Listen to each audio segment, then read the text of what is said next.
violence is an irreplaceable component of being a man. Now, I'm not telling you to go to the bar and start punching bitches in the face, okay? That would be absolutely irresponsible behavior. I'm not telling you to go out and start a fight, okay? I'm just going to play a little bit of a clip here that Richard Cooper actually tweeted out that was just really, quite frankly, to say daunting at the least. Be warned, this is, viewer discretion is advised from the words she's about to say. So, take a look here. And now, this is not to say, oh, learn to fight because you want to impress women. That's the last thing we're trying to do here is impress women, okay? We're trying to become amazing men. And I just want you to take a quick listen here to what she says in regards to her seeing her boyfriend physically lose a fight. During the fight, he almost gets knocked out. As this guy is mauling him, he goes like this. What do you think I was thinking? Not good thoughts. Yeah, you didn't like it. No. Did it turn you off? Oh my God, so much. Whoa. I was like, dude, you're getting f***ed up, and as you're falling to the canvas, you still need to go f*** you. Wow. You're like, f*** you, like that. So the way he was getting beaten was f***ing with you. Yeah. It wasn't just that he was getting beaten. I don't care. He was like I don't care. away. Yeah, I don't care if that he wasn't digging You're not in. gonna. Yeah, like you gotta like take that. Take it. Yeah, like like a champ or like a fighter. Right. Yeah, you can't be like. Wow. That was. Was that the beginning of the end? Yeah. That was and he was a tap, great first boyfriend. couple of nails. He was great during. Insufferable. Look at that. If you, I mean, dude, girls don't like a weak man. Okay. I don't advise this, but I got in a fight when I was drinking out in like this nightclub in Orlando like years ago. Jesus Christ, old man, fucking high commander, supreme leader over here. Old man MLD 10 years ago. And we were in this shop. It was called Jimmy John's. For you guys that are not American, Jimmy John's is a sub shop. And we were getting some submarine sandwiches, right? Delicious. I love the bootlegger. It's turkey. It's roast beef. It's protein packed. It's delicious. So I was hammered McShammered. And we were in the line. And my buddy was even more hammered. But he like, when we get drunk, we're not like very violent, aggressive, drunk people, right? We're just having a good time. And he had like his, So he got his sub, and he was like pretending his sub was like a fencer's rapier, right? And so he was like on guard, trying to like fight me with his sub. And it was like we were not getting in anybody's way. We were not being drunk and retarded. We were not being belligerent. We were not being insufferable, right? So then we sit down, and I'm waiting for my sub, and he's sitting down. We have our drinks at the table, and then they're like, "Oh, number 44, it's you." So I get up with my buddy Wes, and then we go sit back down at the sit back in the table. And then these guys were there, and they were sitting at the table, right? And they knew what they were doing. They were intentionally like looking for trouble. They weren't big guys. They're just like some regular looking white people. And so I was a little ticked off at the blatant sign of disrespect. And there was this bartender that I really liked there. Okay, she worked at this bar called Rock Room. She was a super hot white chick from South Carolina, I believe. Super hot. And so, mind you, this is 10 years ago when all American women weren't huge with their own gravitational pull. Okay, so we're there, and the guy is snickering, and I said, "I'm going to count to 3, and if you don't get up, I'm going to pick you up and throw you out of the seat." And I said, 1, 2, and then the guy immediately tackled my buddy and started attacking my friend. My friend had just got back from the Air Force. He was drunk, and he was wrestling with the guy, but he was belligerent. He was just helpless. So I saw him hurting my friend. I just thought 2 seconds, boom, punch this guy in the face. Like, get off of Wes, right? And then this other guy comes at me and charges at me, and he swings on me. He misses. I hit him with a jab, a right straight, and then he tackles me into the corner. He doesn't have any Brazilian Jiu-Jitsu training, I could tell, because he immediately puts his head completely under my arm. And so I have like pretty skinny wrists. This perfectly fits under the jaw. I'm really good at snaking in palm to palm rear naked chokes from behind and guillotines, right? So I start to guillotine the guy, and it's over. This fight is over. I'm choking the life out of this guy. I'm feeling his body go limp, right? Then, of course, the Jimmy John staff comes out from behind, like, hey, you're killing him. You're killing him. And then I was just like in a rage of testosterone. I ripped off my shirt, right? Pulled it off. I was like, who else wants some fucking piece of me right now? Who else wants some? Any of you motherfuckers want to do this shit? Anybody else? I was trying to eat my sub in peace and quiet. Okay? And so then the cop's like, sir, please put your shirt on. Step outside. We're going to question you. Blah, blah, blah. Okay? Turns out that the staff vouched for us, and these other guys got sent home, right? Sent home with an ass beating and a warning. And their confidence was absolutely crippled. But if I was in a situation like that where I couldn't fight, guys, you're just a victim. Do you understand that? You're absolutely a victim. Okay? I'm not even trying to give these losers any credibility, but obviously you have like the squad of losers that like show up every night on that guy's stream and shit talk me, right? And so hilariously, as this tomato farmer has his gaggle of around him, and they're all like, oh, we praise your mediocrity. Not even mediocre. These guy's a fucking loser in his 50s. Jesus Christ. They're saying, oh, you're so great. You're really busting all these dating coaches, blah, right?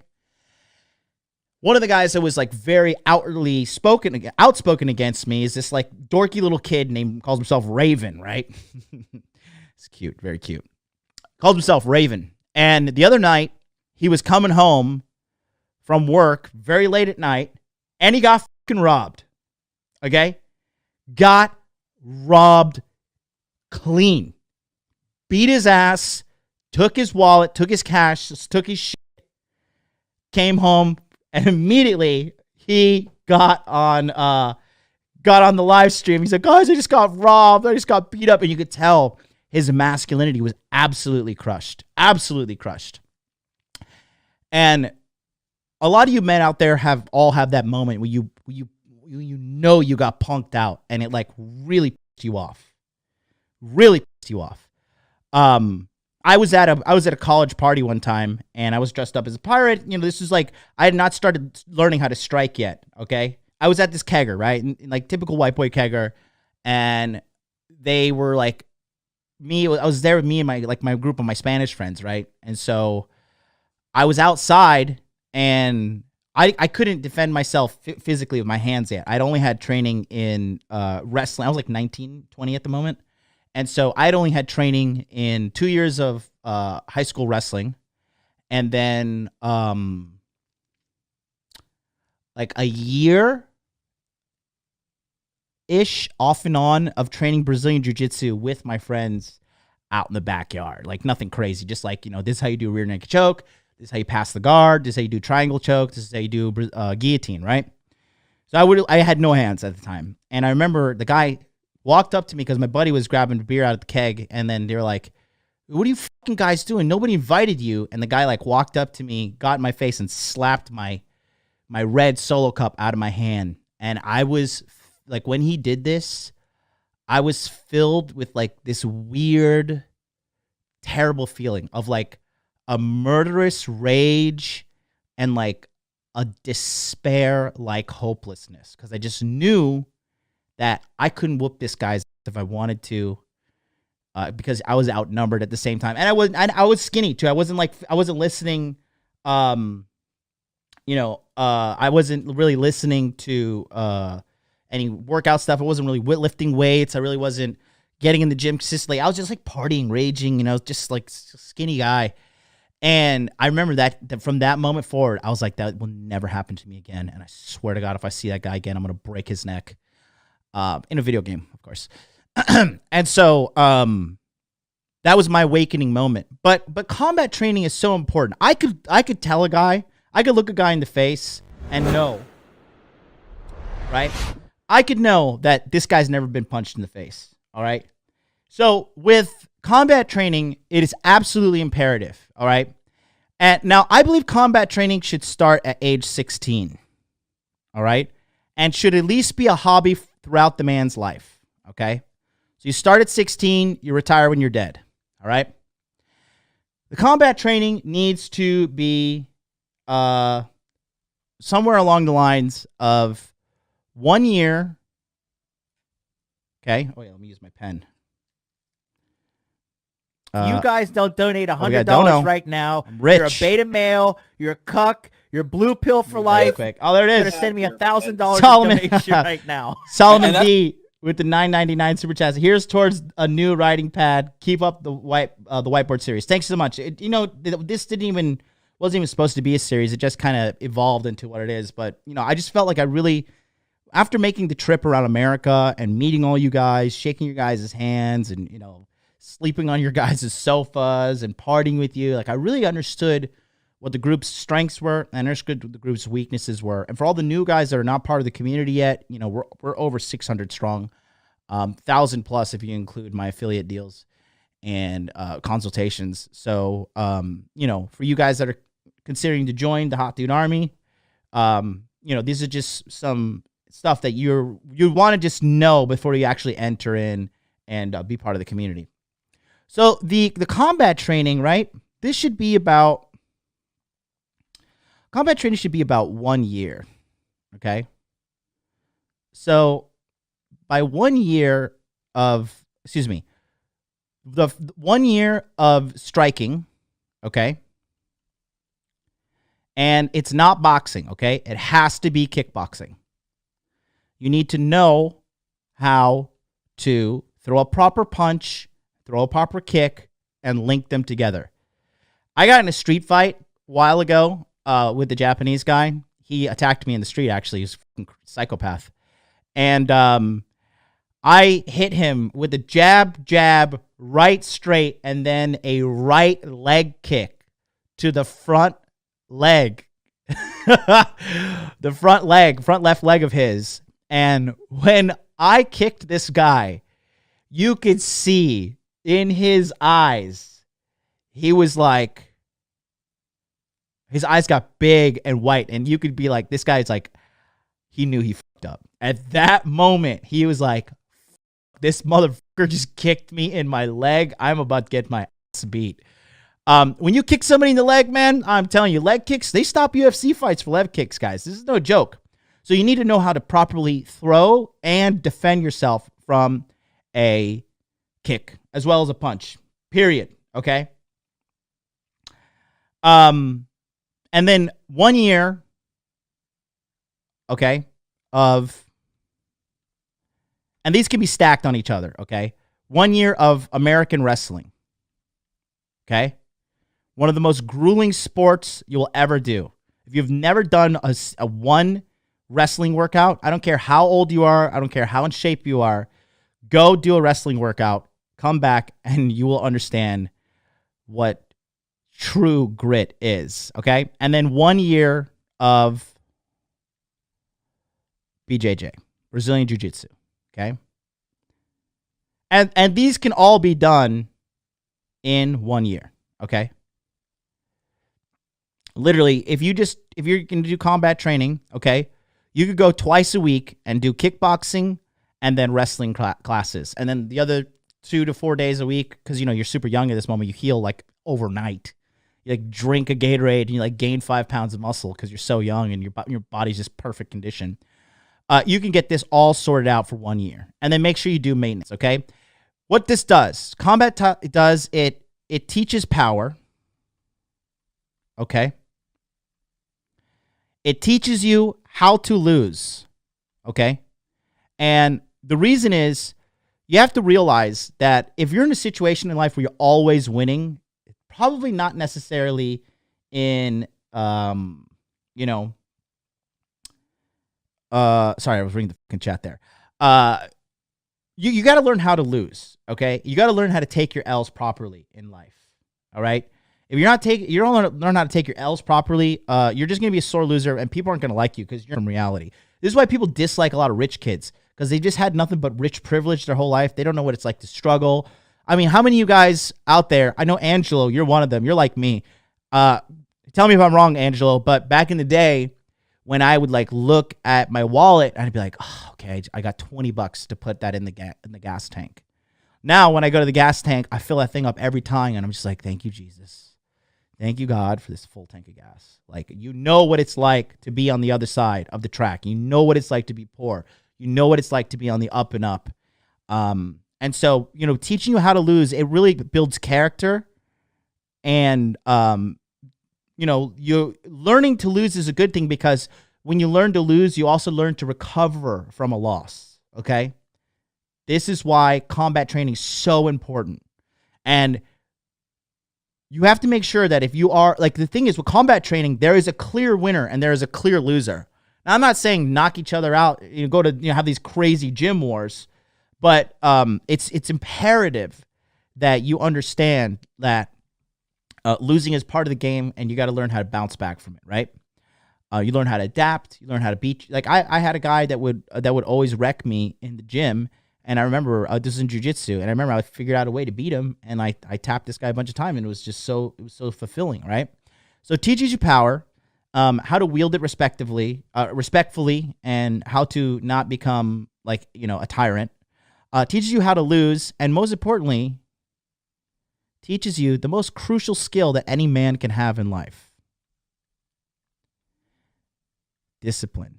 Let me tell you something. If you're an undisciplined fighter, you're going to get knocked out quick. You're going to get injured quick. You're going to get thrown out of the gym quickly because people don't like you, and you're never going to grow. It's the ultimate feedback loop. If you fuck up, you're going to get punched in the face or choked out, okay?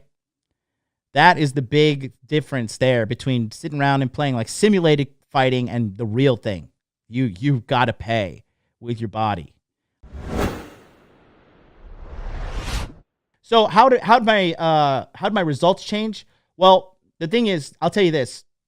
My results changed in the sense like I just got fucked with less. All right. After I learned how to fight, I swear to God, there was like this, like I used to be kind of like picked on in bars and picked on in situations, because you look like an easy target when you know that you can confidently put someone's head through the wall, or jab your way out of a fucking altercation, or hit a double leg and knock the wind out of the guy and run away. When you know in your heart of hearts that you're not easy to kill, I swear to God, you carry yourself different. There's an aura. You stand up. The look in your eyes is different. I can look in a man's eyes and tell you if that man has seen trauma, if that man has seen combat, if that guy really knows how to fight. I could tell.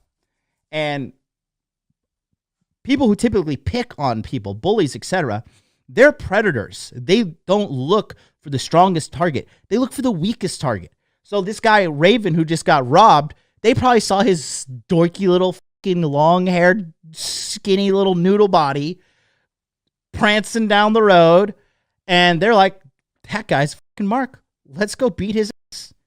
And they did. It's the most pathetic thing in the world if you're a man and you're about, like, I understand if you're outnumbered, but if you're like surrounded by 2-3 people and they're like, and you're like, oh, okay, please, like, just like you're trying to rationalize with them out of pathetic fear, like you can't defend yourself. I just, you know, I can't even, it's such a foreign thing to me. It's such a foreign thing to me. You get a lot of respect. I forgot to mention, sorry, got carried away with my story. Remember the Subway story? Okay. The Jimmy John story when I was in the sub shop. I forgot to tell you that after I had raged out and whooped that guy's ass, there was this bartender that was sitting there, the girl, and she was ultra turned on. Okay. When I had that situation with the Japanese guy attacking me, I was on a date with this fucking fine girl. She's 23, half Brazilian, half Japanese, right? The guy, assaulted me in an alleyway, and I beat his ass. And after I beat his ass, like the girl, because how the fight was like maybe 45 seconds, right? And so it was just this jab, jab, right, straight, leg kick, and I just realized, oh, this motherfucker can't fight, because I thought he could fight, so I was like ready to roll. And then he like clumsily threw like a left hook at me. He hit me in my right temple, and then I pushed him away, reset, jab, jab, right, straight, leg kick, and then he didn't want anything to do with the ground or with standing up, so he tackled me, tried to take me down. I underhooked, pushed him up, and I hit him hard with a double leg takedown. And then I was about to get up and mount him and start fucking wailing on his face, because I was drunk too, and I was like in a fit of rage. I was like, who the fuck is attacking me? Like, what are you doing? And the girl was like, Yamete kudasai, yamete kudasai. She was like screaming, like shrieking at the top of her voice, like telling the guy, like politely, please stop. Please stop. I'm asking you, please stop. Okay. So then we went to the convenience store, and she was like, that was so fucking hot. That was so sexy. And she was like feeling me up and kissing me, and like open mouth kissing me in the convenience store. And this is in Japan. Like that, like PDA is like big no. And so I was just like, damn, like, just like, even me, I was like ultra red pilled on that moment. You know what I mean? And it was hot as fuck. I was like, beat this dude. This is fucking hot. This model bitches all over me. Life is good. Hot dude life.